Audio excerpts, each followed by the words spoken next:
Hello everyone, welcome to still 24 classes. Python के इस learning series के अंदर आज की जो हमारी टॉपिक्स है _str_ फंक्शन। इस फंक्शन के बारे में आज हम लोग यहाँ पे स्टडी करने वाले हैं। तो चलिए हम लोग इस फंक्शन के बारे में समझते हैं। ये फंक्शन पाइथन लैंग्वेज के अंदर क्यों यूज होता है। एक्चुअल में ये जो फंक्शन होता है ये कंट्रोल करता है कि कौन सी वैल्यू जो है वो ऑब्जेक्ट के थ्रू एक्सेस होगा और कौन सी वैल्यू जो है वो ऑब्जेक्ट के थ्रू एक्सेस नहीं होगा पाइथन लैंग्वेज के अंदर। इसी के लिए हम लोग क्या करते हैं, इसका यूज करते हैं। ठीक है, अब देखिए यहाँ पे क्या होता है, अगर मान लीजिए आप पाइथन की कभी भी कोडिंग कर रहे हैं, पाइथन की कोडिंग कर रहे हैं और आपने इस फंक्शन को यूज नहीं किया है, इस फंक्शन को ऐड नहीं किया है, तो ऑब्जेक्ट के थ्रू जो भी वैल्यू रिटर्न की जाएगी, यानी ऑब्जेक्ट के थ्रू जो भी वैल्यू एक्सेस की जाएगी या प्रिंट की जाएगी, वो बहुत ही आसानी से एक्सेस हो जाएगी, कंट्रोल नहीं कर सकते आप। लेकिन अगर आपको कंट्रोल करना है, जो भी क्लास के अंदर कोई भी मेथड्स या वेरिएबल्स की वैल्यू आपको एक्सेस करने से कंट्रोल करना है, तो हम लोग क्या करते हैं, इसी मेथड्स का यूज करते हैं। कैसे करते हैं अभी हम और अच्छे से इसके बारे में समझते हैं, कोडिंग के माध्यम से समझते हैं। तो यहाँ पे हमने एक कोड लेके आया ताकि मैं आपको इसके बारे में अच्छे से समझा सकूं। ठीक है, तो चलिए हमने क्या लिया है, यहाँ पर हमने एक क्लास लिया है और लैंग्वेज नाम का हमने एक क्लास बनाया है। याद रहे, लैंग्वेज नाम का हमारा एक क्लास है, एक क्लास हमने बनाया। इस क्लास के अंदर हम इनबिल्ट फंक्शन का यूज करते हैं, _init_ इस फंक्शन का हमने पिछले क्लास के अंदर हमने स्टडी कर लिया है इस फंक्शन के बारे में। ये भी जो हमारा है _str_ इनबिल्ट फंक्शन है पाइथन के अंदर। तो हम क्या कर रहे हैं, यहाँ पे डेफ कीवर्ड लगाया है। डेफ का मतलब हम यहाँ पे इसको क्रिएट कर रहे हैं। डेफ का मतलब जब भी आपको कोई मेथड्स बनाना होता है तो हम यहाँ पे लिखते हैं डेफ, उसके बाद मेथड्स का नाम।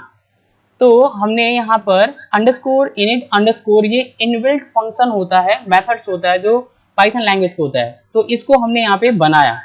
अब यहाँ पे एक इंस्टेंस वेरिएबल ले लिया सेल्फ, और यहाँ पे दो पैरामीटर्स ले लिया लैंग्वेज और एन। एक आपकी एन एक वेरिएबल है। लैंग्वेज में हम क्या करेंगे, जो हमारी कंप्यूटर लैंग्वेज है इसके रेफरेंस यहाँ पे स्टोर करने वाले हैं, और कितना लैंग्वेज हम सीखेंगे, सपोज दैट यहाँ पे हमने एन वेरिएबल लिया, इसके अंदर स्टोर करेंगे।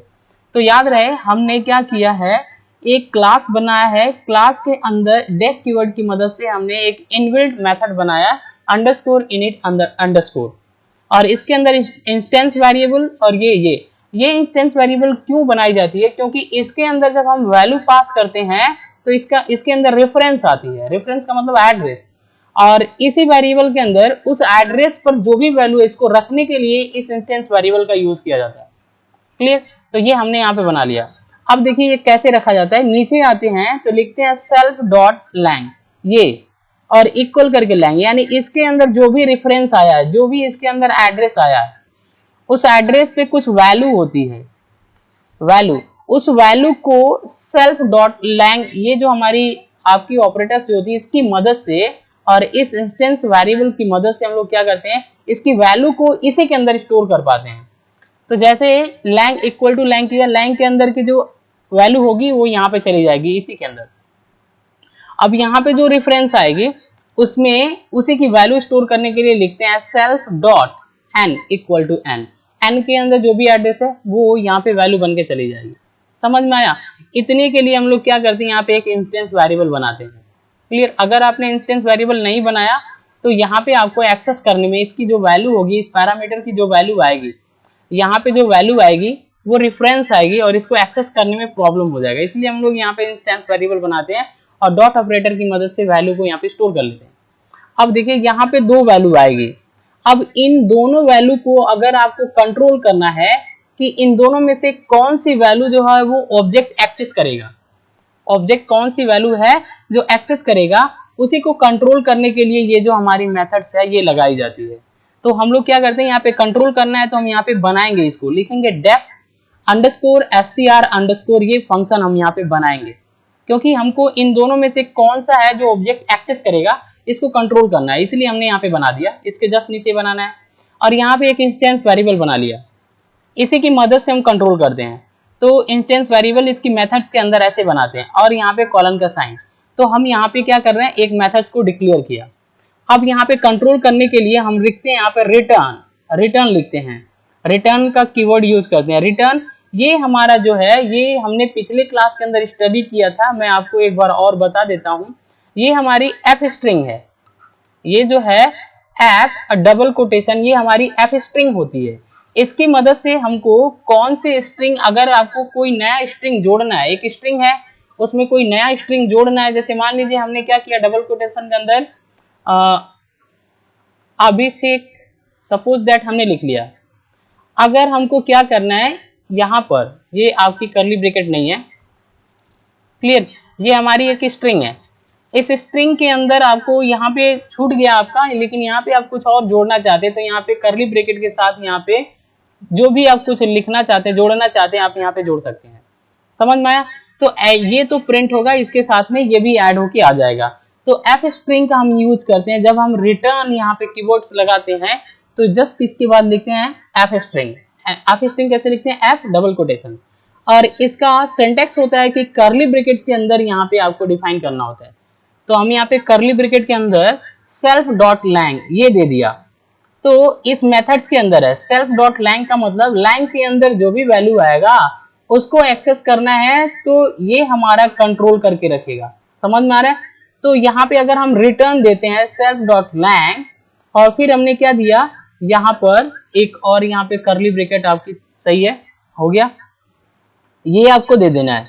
इसके जस्ट बाद हमने क्या दिया यहाँ पे सेल्फ डॉट एन, ऐसे लिखना है। यहाँ पर ये वाली पैरेंथेसिस आपकी होगी और इसके बाद जस्ट आपका यहाँ पे रहेगा कर्ली ब्रैकेट और फिर आप सेल्फ डॉट एन लिखेंगे। दूसरी इसको इन दोनों को आपने रिटर्न कीवर्ड की मदद से इस मेथड में रिटर्न करा दिया, तो क्या होगा, ये मेथड अलाउ कर दिया कि ये वाली लैंग के अंदर जो वैल्यू है और एन के अंदर जो वैल्यू है वो ऑब्जेक्ट एक्सेस कर सकता है। समझ में आया? तो हमने यहाँ पे दे दिया। अगर आपने यहाँ पर इसको नहीं लगाते, सपोज दैट इसको नहीं लगाते, तो आपकी जो ऑब्जेक्ट होगा वो ऑब्जेक्ट केवल लैंग की वैल्यू को एक्सेस करेगा, इसके अंदर जो स्ट्रिंग आएगा केवल उसी को एक्सेस कर सकता है। इसको हमने कंट्रोल कर दिया कि ये एक्सेस नहीं कर सकते। ठीक है, तो देखिए अभी हम इसको और अच्छे से समझते हैं। तो यहाँ पे हमने क्या किया, एफ स्ट्रिंग की मदद से यहाँ पर हमने इसको भी दे दिया, इजाजत दे दिया, और इसको भी इस इंस्टेंस वेरिएबल का यूज करना है जो str के अंदर आपने यहाँ पे लगाया, इंस्टेंस डॉट लैंग, आप इसको लिखेंगे कर्ली ब्रैकेट क्लोज, फिर आपका ये, फिर कर्ली ब्रैकेट लगाएंगे आप, और फिर लिखेंगे सेल्फ डॉट एन। तो आपने इन दोनों को इजाजत दे दिया कि जो आपका ऑब्जेक्ट होगा वो डायरेक्टली इन दोनों को एक्सेस कर सकता है। दे दिया आपने, रिटर्न कर दिया मतलब इसको दे दिया। तो इसके जस्ट नीचे हमको आते हैं, तो यहाँ पर इस क्लास का ऑब्जेक्ट बनाना पड़ता है इसको एक्सेस करने के लिए। इसके अंदर जो वैल्यू है और इसके अंदर जो वैल्यू है, इसको एक्सेस करने के लिए इस क्लास का ऑब्जेक्ट बनाना पड़ता है। तो लिखते हैं यहाँ पे कोई भी ऑब्जेक्ट का नाम, जैसे मान लीजिए P1 लिख लिया हमने, P1 एक ऑब्जेक्ट है, ये हमारा ऑब्जेक्ट है, ठीक है, क्लास का ऑब्जेक्ट इक्वल टू यहाँ पे P1 इक्वल टू लैंग्वेज, ये जो क्लास का नाम होता है वो क्लास का नाम लिखते हैं, और यहाँ पे वैल्यू जो होता है वो हमको पास करना होता है इस पैरामीटर्स के अंदर। तो यहाँ पे वैल्यू हमने एक स्ट्रिंग वैल्यू दे दिया, पाइथन लैंग्वेज है, और 3 लैंग्वेज हम यहाँ पे स्टडी कर रहे हैं, ये हमने दे दिया एन के अंदर। तो जैसे हम ऑब्जेक्ट क्रिएट करेंगे, याद रहे, जैसे हम ऑब्जेक्ट क्रिएट करेंगे क्लास का, और क्लास के मेथड्स के अंदर जो वैल्यू हम देते हैं, जैसे हम यहाँ पे ऑब्जेक्ट क्रिएट करते हैं, ये वैल्यू का जो रेफरेंस होता है इसके अंदर, और ये जो रेफरेंस, इसका जो रेफरेंस होता है इसके अंदर चली जाती है। याद रहे, इसका रेफरेंसेस यहाँ पे जाता है। अब यहाँ पे इसका एक सिंपल सा मतलब है, यहाँ पे हमने कॉल कर दिया, क्लास को कॉल कर दिया, समझ में आया? अब ये क्लास को कॉल कर दिया तो क्लास के अंदर आएगा, और इसका जो है ये रेफरेंस जो है लैंग्वेज के अंदर रखेगा, और इसका रेफरेंस इसमें रखेगा। अब वापस से फिर से नीचे आएंगे, तो यहाँ लैंग, यहाँ पे सेल्फ डॉट लैंग लिखा इक्वल टू लैंग, तो लैंग के अंदर जो भी एड्रेस आया इसका, ये एड्रेस पर की वैल्यू इसी के अंदर स्टोर कर दी जाएगी। एन के अंदर जो भी एड्रेस आया, एड्रेस की वैल्यू इसी एन के अंदर स्टोर कर दी जाएगी with the help of self instance variable. Clear? अब इसके नीचे आते हैं, तो हमने यहाँ पे कंट्रोल कर लिया। अब हमने यहाँ पे दोनों को दे दिया है, रिटर्न करा दिया है, तो मतलब ये जो ऑब्जेक्ट है इन दोनों वैल्यू को एक्सेस कर सकता है। क्लियर? अभी आपको रन करा के दिखाएंगे तो आपको अच्छे से और समझ में आ जाएगा कि यहाँ पे चल क्या रहा है। ठीक है, अब देखिए इसके जस्ट नीचे अब हम यहाँ पे आते हैं, तो हमने क्या किया है, यहाँ पे प्रिंट लिखा P1। अब यहाँ पे क्या होगा हम यहाँ पे समझते हैं। जैसे मान लीजिए हमने क्लास बनाया, क्लास के अंदर ये मेथड लगाया, इसके अंदर एक इंस्टेंस वेरिएबल और दो आपने पैरामीटर्स बना दिया। अब इस पैरामीटर्स के अंदर जो वैल्यू आएगी और जो रेफरेंस आएगा उसकी वैल्यू को रखने के लिए सेल्फ डॉट लैंग लगा लिया, सेल्फ डॉट एन लगा लिया। तो इसके अंदर जो रेफरेंस आएगी एन के अंदर और इसके अंदर रेफरेंस आएगी इसी वेरिएबल के अंदर स्टोर हो जाएगी। यानी अब होगा क्या, लैंग और एन, ये जो दो वेरिएबल है इसके अंदर पाइथन और इसके अंदर 3 आ जाएगा इसकी मदद से। इसके नीचे आएंगे तो ये जो मेथड हमने बनाया है, इस मेथड से हम क्या कर रहे हैं, इन दोनों की वैल्यू को कंट्रोल कर रहे हैं कि ऑब्जेक्ट कौन सा एक्सेस करेगा। तो कैसे करते हैं, लिखते हैं रिटर्न कीवर्ड, एफ स्ट्रिंग का साइन लगाते हैं यहाँ पे और यहाँ पे करली ब्रैकेट में लिखते हैं ये जो आपकी जो होती है यहाँ पर इंस्टेंस वेरिएबल, ये लिखते हैं सेल्फ। ये सेल्फ के अलावा और भी कोई रहता है यहाँ पे नाम, तो उसका नाम आप यहाँ पे देते हैं self dot lang curly bracket close, फिर यहाँ पे पैरेंथेसिस वाली साइन, फिर अब करली ब्रैकेट के अंदर सेल्फ डॉट एन लिखेंगे। तो इन दोनों वैल्यू को आपने रिटर्न कर दिया। इसका मतलब रिटर्न करने का मतलब ये जो ऑब्जेक्ट के पास आएगा यहाँ पर, तो यहाँ पे इन दोनों वैल्यू को एक्सेस कर सकता है, आपने इजाजत दे दिया इस मेथड्स के थ्रू। अब जैसे ही आप यहाँ पे प्रिंट करेंगे तो यहाँ पे P1 को प्रिंट करने पर इसके अंदर जो है इसका जो वैल्यू जो है आपने यहाँ पे रिटर्न करा दिया, तो इसके अंदर इन दोनों की वैल्यू आ जाएगी। और यहाँ पे प्रिंट करने पे जैसे आप प्रिंट P1 को करेंगे तो यहाँ पे पाइथन